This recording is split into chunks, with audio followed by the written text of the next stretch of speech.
વિદ્યાર્થી મિત્રો, આપ સૌ વિદ્યાર્થી મિત્રોનું ઓનલાઈન લેક્ચરની અંદર હું હાર્દિક સ્વાગત કરું છું। વિદ્યાર્થી મિત્રો, આજે આપણે ધોરણ 6 ની અંદર સેમ 2 માં પાઠ નંબર 11 એના વિશે આજે આપણે અભ્યાસ કરીશું। પાઠનું નામ છે એક જાદુઈ પત્રની વાર્તા, જેના લેખક છે ડોક્ટર રતિલાલ બોરીસાગર, જેમનો જન્મ છે 31/8/1938। ત્યારબાદ એક જાદુઈ પત્રની વાર્તા પાઠનો સાહિત્ય પ્રકાર છે હાસ્ય કથા। બરાબર, એક પાઠનું નામ જ એવું છે એક જાદુઈ પત્ર, એટલે કે પત્રની મદદથી અથવા તો પત્ર દ્વારા એવું કંઈક જાદુ બતાવવામાં આવે છે જેનાથી લોકોના મનની અંદર અથવા તો લોકો એ વસ્તુ જોઈ અને એનામાં હાસ્ય ઉત્પન્ન થાય, એવી શૈલી દ્વારા આ પાઠની રજૂઆત કરવામાં આવેલી છે। તો સૌપ્રથમ આપણે લેખક પરિચય મેળવી લઈએ અને ત્યારબાદ આપણે આપણા પાઠ તરફ આગળ જોઈએ। ડોક્ટર રતિલાલ બોરીસાગર અમરેલી જિલ્લાના સાવરકુંડલીના વતની છે। એમ કહે છે કે ભાઈ જે ડોક્ટર રતિલાલ બોરીસાગર છે એ અમરેલી જિલ્લાની અંદર સાવરકુંડલા નામે જે ગામ આવેલું છે એ ગામના વતની છે, મતલબ કે ત્યાં તેઓ જન્મેલા હતા અને હાલ અમદાવાદમાં રહે છે। એ કહે છે કે ભાઈ એ સાવરકુંડલાના વતની છે પણ અત્યારના સમયે તેઓ અમદાવાદની અંદર રહે છે। જો જન્મ માત્ર આપેલું છે, મૃત્યુની તારીખ આપેલી નથી, એટલા માટે અહીં લખ્યું હાલ, મતલબ કે અત્યારના સમયે તેઓ અમદાવાદની અંદર છે। તેઓ ગુજરાત રાજ્ય શાળા પાઠ્યપુસ્તક મંડળ ગાંધીનગરમાં નાયબ નિયામક રહી ચૂક્યા છે। તો એ શું કહે છે કે તેઓ, તમે જે તમારી ગુજરાતીની ટેક્સ્ટ બુક ખોલશો એટલે પહેલું પેજ ખોલતાની સાથે મેં લખેલું હશે કે ભાઈ આ ગુજરાત રાજ્ય શાળા પાઠ્યપુસ્તક મંડળ દ્વારા આ પુસ્તક છે એ છાપવામાં આવેલું છે। કહે છે કે ગાંધીનગરની અંદર નાયબ નિયામક, મતલબ કે આ પુસ્તકો છાપવાનું જે કામ કરનારા વ્યક્તિઓ છે એની અંદર તેઓએ પોતાનો સહયોગ આપેલો છે। હાસ્ય સાહિત્ય ક્ષેત્રે પોતાની આગવી શૈલી દ્વારા સાહિત્ય રસિકોના દિલ જીતી લીધા છે। તો કે છે હાસ્ય સાહિત્ય, એટલે કે જે પાઠમાંથી લોકોને હાસ્ય ઉત્પન્ન થાય એવા સાહિત્યની ક્ષેત્ર એટલે દિશા, એવા સાહિત્યની દિશાની અંદર તેઓએ પોતાની આગવી એટલે અનોખી શૈલી એટલે ભાષા, એવી પોતાની અનોખી ભાષા દ્વારા સાહિત્ય રસિકો, મતલબ કે જે લોકોને સાહિત્ય વાંચવાનો શોખ હોય તેવા સાહિત્ય વાંચનારા લોકોના દિલ તેઓએ જીતી લીધા છે, કારણ કે એવું સાહિત્ય તેઓએ આપેલું છે। તેમના હાસ્ય લેખનમાં જીવનની સામાન્ય અસામાન્ય સ્થિતિમાંથી વિશિષ્ટ નિરીક્ષણ તથા મર્મગ્રાહી દ્રષ્ટિએ હાસ્ય નિષ્પન્ન થાય છે।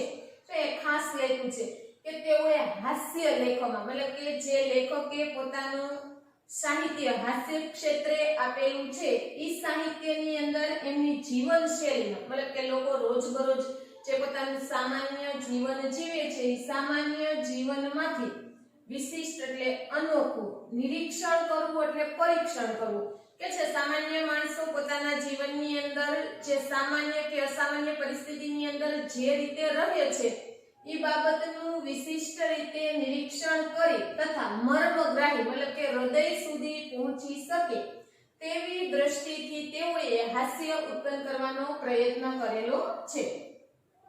માણસની ચિત્ર વિચિત્ર ખાસિયતોનું વેધક ચિત્ર તેમના સાહિત્યમાં ઉપસે છે।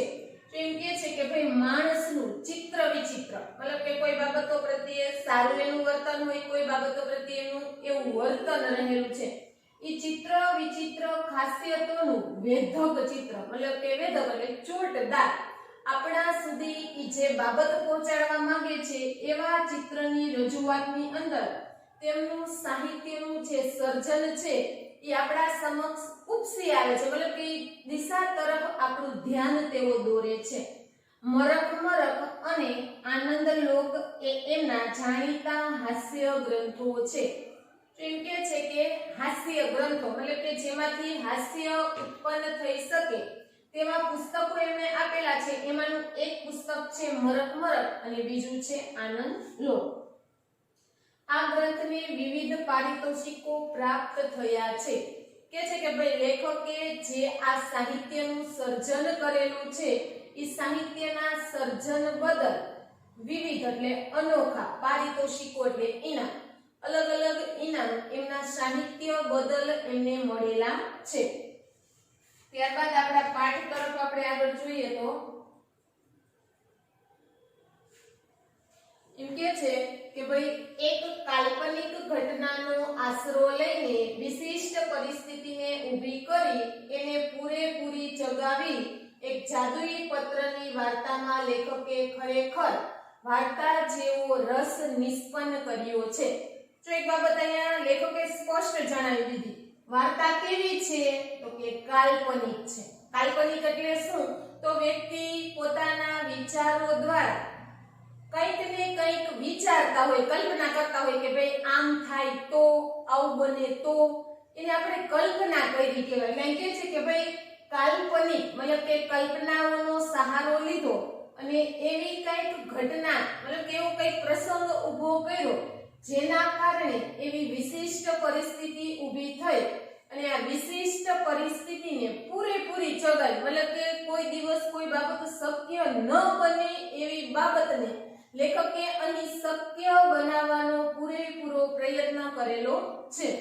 અને કે છે એ એક જાદુઈ પત્રની વાર્તા મતલબ કે આપણે સાંભળેલું હોય કે ભાઈ આ કોઈ વસ્તુ દ્વારા જાદુ થાય, તમે ઘણી વખત કોઈ સિરિયલોની અંદર કોઈ ફિલ્મની અંદર જોયેલું હોય।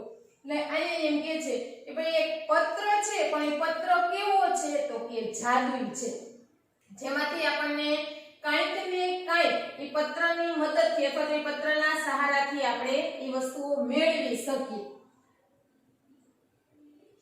પ્રસંગોની રજૂઆત, સંવાદોની વેધકતા તથા નર્મયુક્ત ગદ્ય શૈલી દ્વારા હાસ્ય કથાનો સુંદર પરિચય કરાવ્યો છે। તો એમ કે છે પ્રસંગોની રજૂઆત મતલબ કે લેખક એ પત્રનો ઉપયોગ કરે છે જે અલગ અલગ પ્રસંગની અંદર કરે છે, અલગ અલગ ઘટનાની અંદર કરે છે એની રજૂઆત છે। એ ઉપરાંત સંવાદો, સંવાદ એટલે વાતચીત, જેમ એક વ્યક્તિ બીજા વ્યક્તિ સાથે કોઈ પણ જાતની વાતચીત કરે છે તો આપણે એને સંવાદ કર્યો અથવા તો એકબીજા સાથે વાતચીત કરી એમ કહી શકાય। એટલે કે છે સંવાદોની વેધકતા, વેધકતા એટલે ચોટદાર બાબત, તમે જે બોલો છો એ શબ્દ એટલા ચોટદાર છે કે સામેવાળી વ્યક્તિ એ વાતનો સ્વીકાર કરી લે છે અથવા તો એ વાતને તેઓ માની લે છે। તથા નર્મયુક્ત મતલબ કે ખૂબ જ નાજુક એવી બાબતોની રજૂઆત, ગદ્ય એટલે પાઠ, શૈલી એટલે ભાષા, પાઠની ભાષાની અંદર પણ આ વસ્તુઓની રજૂઆત કરેલી છે અને જેમાંથી હાસ્ય કથા મતલબ કે હાસ્ય રસ જેમાંથી ઉત્પન્ન થાય એવો સુંદર મજાનો પરિચય આ પાઠની અંદર લેખકે આપણી સમક્ષ કરાવવાનો પ્રયત્ન કરેલો છે। હવે સૌપ્રથમ આપણે આપણા પાઠ તરફ જોઈએ। નિરંજન એક રવિવારે મારે ત્યાં આવ્યો, કહે ચાલ આજે પહેલા શોમાં ફિલ્મ જોવા જવું છે। જો અહીંયા નિરંજન છે એ એક દિવસ લેખકને ત્યાં આવે છે અને કહે છે કે ભાઈ ચાલ આજે આપણે પહેલા શોમાં, તમે ઘણી વખત તમારી ઘરેથી ફિલ્મ જોવા માટે જતા હોય, જે ફિલ્મ અલગ અલગ ભાગની અંદર એનું વિભાજન થયેલું હોય, મોર્નિંગનો જે પહેલો શો હોય એટલે પહેલો શો કે ત્યાર પછી બપોર પછી આવે બરાબર, બપોરના સમયે હોય, સાંજના સમયે હોય ને એક શો રાત્રિ દરમિયાન હોય છે। એ કહે છે પહેલા શોમાં મતલબ કે થિયેટર ખુલે અને ફિલ્મની શરૂઆત થાય જે પહેલું પિક્ચર મુકાય આજ પહેલા શોમાં આપણે ફિલ્મને જોવા માટે જવું છે। ટિકિટ લાવ્યો છે મેં કહ્યું, એટલે નિરંજન એમ કહે છે ફિલ્મ જોવા માટે જવું છે એટલે તરત જ એના મિત્ર એને કહે છે કે ભાઈ તું શું તારી સાથે ટિકિટ લઈને આવ્યો છો? તો ટિકિટની જોડણી જોઈ લેવી જેથી ભવિષ્યમાં આપણને કોઈ બાબત પૂછાય તો આવે। ના ટિકિટ તો નથી, પણ પછી ડોટ અટકી જાય છે। એમ કહે છે કે ભાઈ મારે ફિલ્મ આજે રવિવારે જોવું છે પણ હું ટિકિટ લઈને આવ્યો નથી। તો એમ કે તું ટિકિટ લઈને નથી આવ્યો તો આપણે ફિલ્મ કઈ રીતે જોઈ શકશું? ત્યારે એ કહે છે ટિકિટ ન હોય તો આજે રવિવાર ફિલ્મ જોવાની વાત પણ કેવી રીતે થઈ શકે? નિરંજનનો જે મિત્ર છે એને કહે છે કે ભાઈ જો તું ટિકિટ લઈને આવેલો ન હોય તો આજે કયો વાર છે? તો તો કે રવિવાર, અને રવિવારના દિવસે ફિલ્મ જોવાની વાત કરી શકીએ નહીં.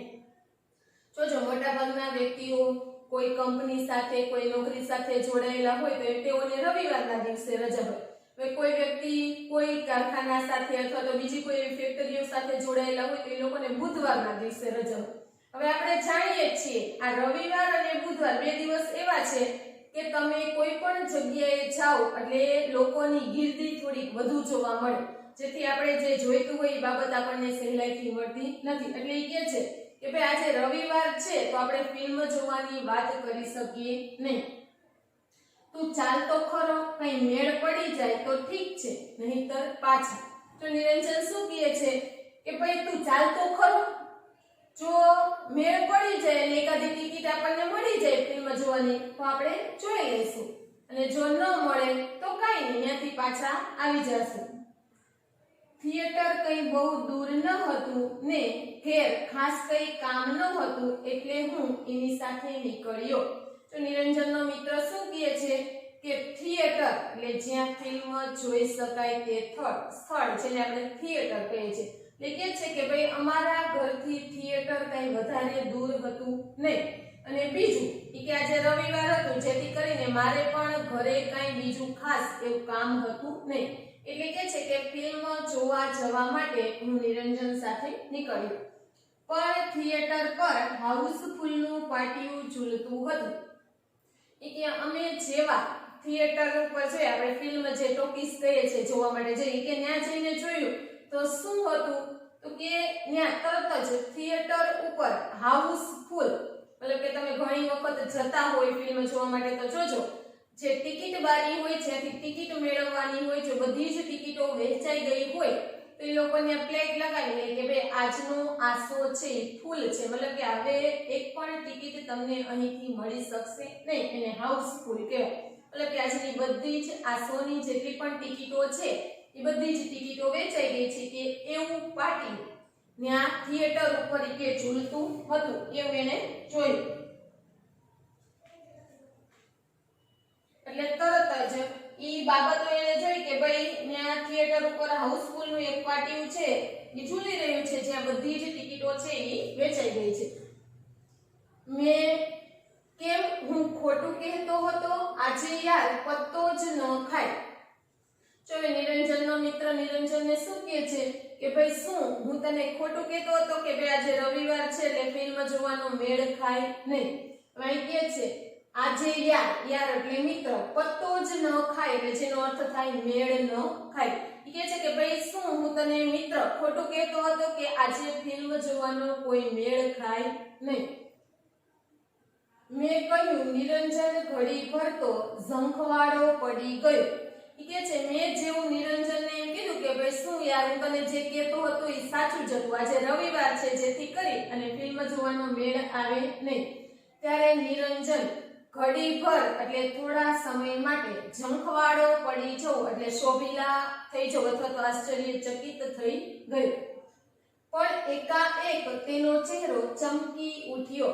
કે થોડી વાર માટે ઈ ઉદાસ થઈ ગયો. હવે શું કરવું, એ તો ક્યાંય ફિલ્મ જોવાની વ્યવસ્થા થઈ શકે એમ નથી. પરંતુ તરત જ એકાએક એટલે ઓચિંતાના એના ચહેરા ઉપર જે નિરાશા હતી એની જગ્યાએ કંઈક નવી ચમક આવેલી કે દેખાય. તેણે ખિસ્સામાંથી એક કાગળ કાઢીને મારા હાથમાં મૂક્યો. હવે નિરંજન શું કરે છે તો કે તરત જ પોતાના ખિસ્સામાં જે કાગળ પડેલો હતો એ કાગળ ખિસ્સામાંથી બહાર કાઢી અને એણે નિરંજનનો જે મિત્ર હતો તેની સાથે મિત્રના હાથમાં મૂક્યો. છાપેલા લેટર પેડ ઉપર કશુંક લખેલું હતું. લેટર પેડ એટલે એક જાતના લખાણ વાળો પત્ર જેની અંદર કંઈક લખેલું હોય તે પત્ર. બરાબર, એ કહે છે કે છાપેલા લેટર પેડ મતલબ કે છાપેલા કાગળ ઉપર કંઈક લખાણ લખેલું હતું. મેં ઘણીવાર ખરાબ અક્ષરોમાં લખાયેલું વાંચ્યું છે. તો નિરંજનનો મિત્ર એને શું કહે છે કે ભાઈ મેં ઘણી વખત ખરાબ અક્ષરે કોઈ વ્યક્તિએ કંઈ લખાણ લખેલું હોય તો એ ખરાબ અક્ષરે લખાયેલું લખાણ કે મેં વાંચવાનો પ્રયત્ન કર્યો છે. એટલે કે વાંચવાનો પ્રયત્ન કર્યો છે. મારા પોતાના અક્ષરો પણ કંઈ બહુ સારા નથી, પણ આ પત્રના અક્ષરો જેવા ખરાબ અક્ષરો મેં આજ સુધી ક્યારે જોયા ન હતા. જો નિરંજનનો મિત્ર છે, નિરંજનને શું કહે છે કે મેં ઘણી વખત ખરાબ અક્ષરે લખાયેલું લખાણ હોય તેને વાંચવાનો પ્રયત્ન કરેલો છે, અને આમ જો તો મારા અક્ષર પણ કંઈ એટલા બધા સારા નથી કે હું આ જોઈ ન શકું. પણ કે આ પત્રમાં લખેલું લખાણ જેવા અક્ષરોએ લખાયેલું હતું એવા અક્ષરો એણે ક્યારેય જોયા નહોતા. જેમ સુલેખનની હરીફાઈઓ થાય છે તેમ જો કુલેખનની હરીફાઈઓ યોજાય તો આ અક્ષરનો લખનારો જ્યાં સુધી એમાં ભાગ લે ત્યાં સુધી બીજા કોઈને ઇનામ જ ન મળે. નિરંજનનો મિત્ર જેવો એ પત્ર વાંચે છે એટલે તરત જ એને એવું થાય છે કે એવું હોય જેમ સુલેખન. સુલેખન એટલે શું? તો કે સુંદર અક્ષરે લખાયેલું લખાણ. કે જેમ સુંદર અક્ષરે લખાયેલા લખાણની હરીફાઈ થાય છે કે સૌથી વધારે સુંદર અક્ષર કોના છે ને એને ઇનામ મળે, કે એવી જ રીતના જો કુલેખન. કુલેખન એટલે શું? તો કે ખરાબ અક્ષરે લખાયેલું લખાણ. કે જેમ સુલેખનની હરીફાઈ થાય છે, સ્પર્ધા થાય છે, એમ ખરાબ અક્ષરે લખાયેલા લખાણની જો સ્પર્ધા થાય, હરીફાઈ યોજાય તો કે છે આ પત્રનો લખનારો વ્યક્તિ જ્યાં સુધી આ હરીફાઈની અંદર ભાગ લે ત્યાં સુધી બીજા કોઈ વ્યક્તિને કોઈ દિવસ ઇનામ મળે નહીં, એવું એમનું માનવું હતું. ખરાબ અક્ષરોમાં લખાયેલા પત્રોમાં લખાણ કદાચ પૂરેપૂરું ન ઉકલે તેમ બને, અરે જરા પણ ન ઉકલે એમ પણ બને, પરંતુ પત્ર કઈ ભાષામાં લખાયેલો છે એ તો ઉકેલવાનું બહુ મુશ્કેલ હોતું નથી. તો નિરંજનનો મિત્ર શું કહે છે કે ચાલો ખરાબ અક્ષરે કોઈ પત્ર લખાયેલો હોય તો એ પત્રની અંદર થોડું ઘણું આપણને ઉકલે કે ભાઈ એની અંદર શું લખેલું છે. ચાલો કાંઈ ન ઉકલે કે આપણને એક વાતની તો એટલી ખબર પડે કે ભાઈ આ પત્રનું લખાણ કઈ ભાષાનું છે, એ ગુજરાતીમાં લખાયેલું છે, હિન્દીની અંદર લખાયેલું છે, અંગ્રેજીમાં લખાયેલું છે, સંસ્કૃતની અંદર લખાયેલું છે કે કોઈ બીજી ભાષાની અંદર આ પત્ર લખાયેલો છે. કે આપણને એટલું તો ઉકેલવું કઈ મુશ્કેલ હોતું નથી. ખબર તો પડે કે હિન્દી હોય તો આમ લખાય, અંગ્રેજી હોય તો એનું લખાણ આવું હોય, બીજી ભાષા હોય તો એનું લખાણ આવું હોય, ગુજરાતી હોય તો એનું લખાણ આવું હોય. પણ કે છે આ પત્ર કઈ ભાષાની અંદર લખાયેલો હતો ઈ પણ ઉકેલવું ખૂબ મુશ્કેલ હતું. ઈ વસ્તુને પણ ઉકેલી શકાતી નહોતી. પણ આ પત્ર તો કઈ ભાષામાં લખ્યું છે તેની પણ સમજણ પડે તેમ નહોતું. તો એ શું કહે છે કે ભાઈ એક વાતની ઈ પણ ખબર નથી પડતી કે ભાઈ આ પત્ર છે ઈ કઈ ભાષાની અંદર લખાયેલો છે, કઈ ભાષાનો ઉપયોગ કરીને પત્ર લખેલો છે એની પણ કઈ ખબર પડતી નહોતી. આમાં શું લખ્યું છે મેં નિરંજનને પૂછ્યું. એટલે નિરંજનનો મિત્ર છે ઈ તરત જ નિરંજનને પ્રશ્ન કરે છે કે ભાઈ તું જણાવ કે આ પત્રની અંદર શું લખેલું છે ને તે શું કામ એને મને આ પત્ર આપ્યો છે, એની તો મને પણ સમજણ પડતી નથી. એટલે નિરંજન શું કહે છે કે ભાઈ આ પત્રની અંદર શું લખાયેલું છે એ વાતની મને પણ કઈ ખબર છે નહીં, પણ આ મારા એક દૂરના કાકાનો લખેલો પત્ર છે. જો ખાસ યાદ રાખવાનું પત્ર કોનો છે પૂછાઈ શકે, બરોબર. એટલે કહે છે કે ભાઈ આ પત્ર કોનો છે? નિરંજન કહે છે કે ભાઈ મારા જે એક દૂરના કાકા થાય અને એ કાકાએ આ લખેલો પત્ર છે. મારા કાકા પોતે પણ એમણે એકવાર લખેલું લખાણ ફરી વાંચે છે ત્યારે પૂરું ઉકેલી શકતા નથી. જો બને છે ઘણા લોકો એવા સરસ મજાના ખરાબ અક્ષરો એ બધું લખાણ લખે છે. અમે તમારા સેમ 1 ના ઘણા બધા પેપરો જોયા, બરાબર. એમાં મોટા ભાગના વ્યક્તિઓના લખાણોના અક્ષરો એવા હતા. એટલે જેમ બને એમ તમે તમારા અક્ષરો સુધારવાનો પ્રયત્ન કરો, જેથી કરી અને ભવિષ્યમાં આપણી સાથે કંઈ આવું બને નહીં. એટલે કે છે કે ભાઈ મારા કાકાનું કામ કેવું છે તો કે પોતે એક વખત કોઈ લખાણ લખ્યું છે, કોઈ પત્ર લખ્યો છે, ઈ પત્રને કે જો મારા કાકાને ખુદને બીજી વખત વાંચવાનો થાય તો ઈ પત્રને પૂરો ઉકેલી શકતા નથી અથવા તો જણાવી શકતા નથી કે આ પત્રની અંદર શું લખેલું છે. એમણે આ પત્ર આપી મને મારા કાકી પાસે મોકલ્યા હતા. તો નિરંજન શું કહે છે એના મિત્રને કે મારા કાકાએ શું કર્યું તો કે પોતે લખેલું લખાણનો જે પત્ર છે એ પત્ર મને આપ્યો અને કીધું કે ભાઈ તારા કાકીને જઈ અને આ પત્ર છે એ આપી દેજે. આમ તો મારા કાકી પણ મારા કાકાનું લખાણ કશું વાંચી શકતા નથી. જો નિરંજન શું કહે છે કે હું આમ જણાવું તો મારા કાકી પણ કોઈ દિવસ મારા કાકાનું લખેલું લખાણ છે એ વાંચી શકતા નથી. વેવિસાર પછી મારા કાકાએ મારા કાકીને જે પત્રો લખેલા તે કાકીએ લગ્ન પછી મારા કાકા પાસે વચાવવાનો પ્રયત્ન કર્યો. જો એમ કે છે વેવિસાર એટલે શું તો કે સગાઈ, બરાબર?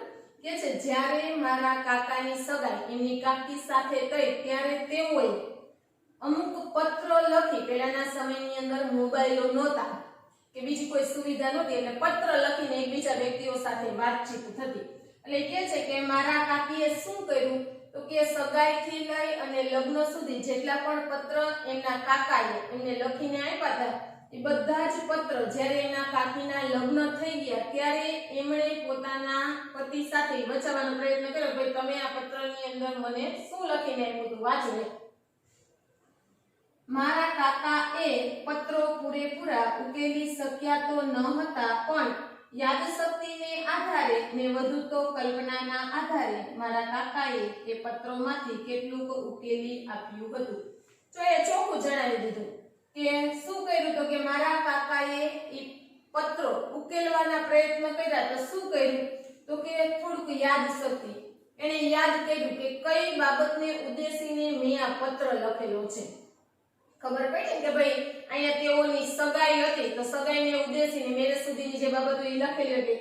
યાદશક્તિને આધારે અને વધુ કલ્પના વિચારે છે કે આવી પરિસ્થિતિ હોય તો આ બાબતનું લખાણ થયેલું હોય એમ કલ્પનાને આધારે એ પત્રોમાંથી થોડું ઘણું તેઓએ ઉકેલવાનો પ્રયત્ન કરેલો છે. આજે પણ મારા કાકાના એ પ્રેમ પત્રો ખુલ્લા રખડતા હોય છે. ઠીક છે. જે આજના સમયની વાત કરું તો આજના સમયે પણ મારા કાકાએ જે મારા કાકીને પ્રેમ પત્રો લખેલા હતા આ પ્રેમ પત્રો આમને આમ કે બધી જગ્યાએ ખુલ્લા રખડતા હોય છે. જો શું કામ એને તો કે એને કોઈ વાતની બીક છે નહીં કે આ પત્રને કોઈ વાંચી શકશે અથવા તો આ પત્રને કોઈ જોઈ શકશે એ બાબતનો એને જરાય એવો કોઈ ડર હતી નહીં અથવા તો એવી કોઈ બીક હતી નહીં. એટલા માટે આજે પણ એમને એમ ખુલ્લા રખડે છે કેમ કે કોઈ એ વાંચી જાય તેવો ભય હોતો નથી. તો એ કે છે શું કામ એને એવું થયું તો કે એ પત્રને કોઈ વાંચી જાય એ વાતનો એમને જરાય એવો ડર છે નહીં કે ભાઈ આ પત્ર છે એ કોઈ વાંચી લેશે અથવા તો આ પત્રને કોઈ ઉકેલી શકશે એ બાબતની એને એવી જરાય બીક રહેતી નથી. આજે પણ કે છે ઘણા બધા પત્રો આમને આમ ખુલ્લા રખડતા હોય છે. નિરંજન એના કાકાના અક્ષરો ઉકેલી શકતો નહોતો પણ એ અક્ષરો વિશેનો એનો અભ્યાસ ઘણો ઊંડો હોય એમ લાગ્યું. જો નિરંજનનો મિત્ર શું કહે છે કે ભાઈ નિરંજન પણ એમના કાકાનું લખાયેલું લખાણ છે એ વાંચી શકતો નથી અથવા તો એ લખાણને એ ઉકેલી શકતો નથી પરંતુ કે એક વાતનો મને એવો ઊંડો અભ્યાસ થયો છે કે આ જે પત્ર છે એ પત્ર વિશેનો એને ઘણો બધો અનુભવ છે. એનો ઉપયોગ કઈ રીતે કરી શકાય એ બાબત તેઓ જાણે છે. નિરંજન થોડી વાર માટે અટક્યો એનો લાભ લઈને હું બોલ્યો. તો હવે નિરંજનનો મિત્ર શું કરે છે તો કે નિરંજન થોડી વાર માટે અટકે છે અથવા તો થોડા સમય માટે ઊભો રહે છે. આવી પરિસ્થિતિનો લાભ લઈ અને કે હું તરત જ બોલ્યો.